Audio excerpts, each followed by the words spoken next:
Siapa yang selama 1,5 tahun ini punya anak di bawah usia 17 tahun? Apa rasanya umplek-umplekan setiap hari disuruh belajar dari rumah sementara rumahnya nggak ada tempat kecil aja untuk belajar zoom-zooman? Apa yang terjadi kalau ditambah 1,5 tahun lagi? Di sisi lain, kalangan rakyat umumnya, bagaimana rasanya mereka sahabat yang nggak ada internet, nggak ada pulsa, sementara di rumahnya ada 3 orang memerlukan komputer atau gadget atau laptop untuk kerja dan sekolah, tapi tidak memilikinya. Fakta saat ini, biaya sekolah dari rumah ternyata tidak murah. Menjalankan sekolah dari rumah ternyata nggak efektif, dapat ilmu tipis, nggak ada keterampilan lainnya termasuk laboratorium dan kehilangan skill olahraga, kesenian, dan keterampilan sosial lainnya. Bekerja dari rumah malah banyak stresnya, banyak wacana diskusi tok, tetapi tidak ada gerakan nyata. Diskusi doang, eksekusinya kecil, seminar, meeting, belajar online, ngomong doang 1-2 orang, wacana, diskusi.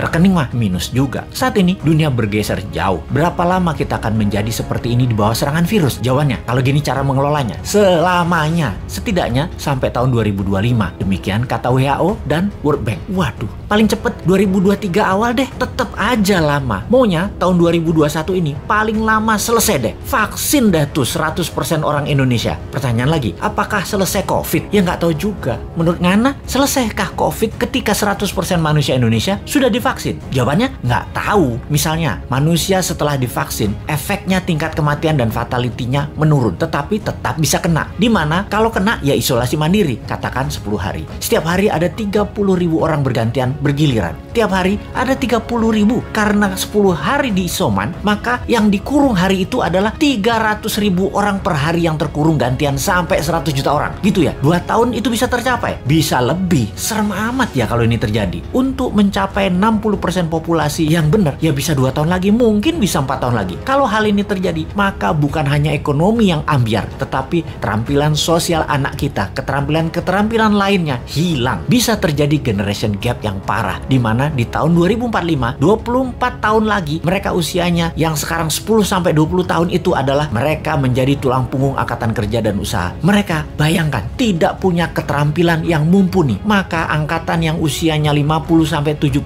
tahun di kemudian tadi masih tetap bekerja dan ini tidak efektif. Maka gawat kalau bernegara tidak ada yang memikirkan hal ini, tetapi lebih memikirkan tenaga kerja asing bagaimana bisa masuk terus dengan dilindungi pejabat paling berkuasa. Alhamdulillah berhasil masuk terus. Itu lebih penting baginya sekarang. Saat ini generasi mendatang, ngapain gue pikirin katanya. Yang penting saat ini lagi berkuasa, gak ada yang boleh halangin. Pokoknya gigi 5, gaspol, gue harus kaya. Lalu siapa yang urus generasi muda yang sudah 1,5 tahun ini dikurung di rumah? Ditambah masih ada kemungkinan dikurung lagi 1,5 tahun lagi. Kita urai masalahnya. Kalau anak usia saat ini 7-11 tahun, usia SD, mereka tidak mengerti banyak tentang culture, budaya lokal wisdom. Bayangin, ditambah 1,5 tahun lagi terkurung. Mereka nantinya manusia yang tidak punya budaya. Lalu, remaja usia pancaroba, baru akil balik, usia 11-15 tahun. Mereka adalah manusia lagi cari jati diri. Kematangannya berubah. Dirinya not a girl, but not yet a woman. Menjadi terhambat. Ditambah 1,5 tahun lagi kejiwaan mereka, maka man atau woman tidak paham, tidak akan matang. Sulit menjadikan boy to man. Di usia 16-23 tahun, masa SMA dan kuliah, anak ini adalah masa kreatif dan puncak-puncaknya iseng dan puncak-puncaknya main di usia ini. Kesalahan-kesalahan kecil itu penting untuk modal nanti bersosialisasi di kemudian hari. Tidak banyak mereka bisa lakukan. Mereka masuk generasi yang hilang. Kalau ditambah 1,5 tahun lagi, sekolah mereka tak berketerampilan, tak ada kesempatan di laboratorium, di studio, praktek kerja, keilmuan jalanan atau street smartnya tidak ada. Hampir tidak mungkin membuat mereka berubah from man to gentleman. Ada 40% saat ini dari populasi Indonesia yang usianya saat ini 7-23 tahun. Yang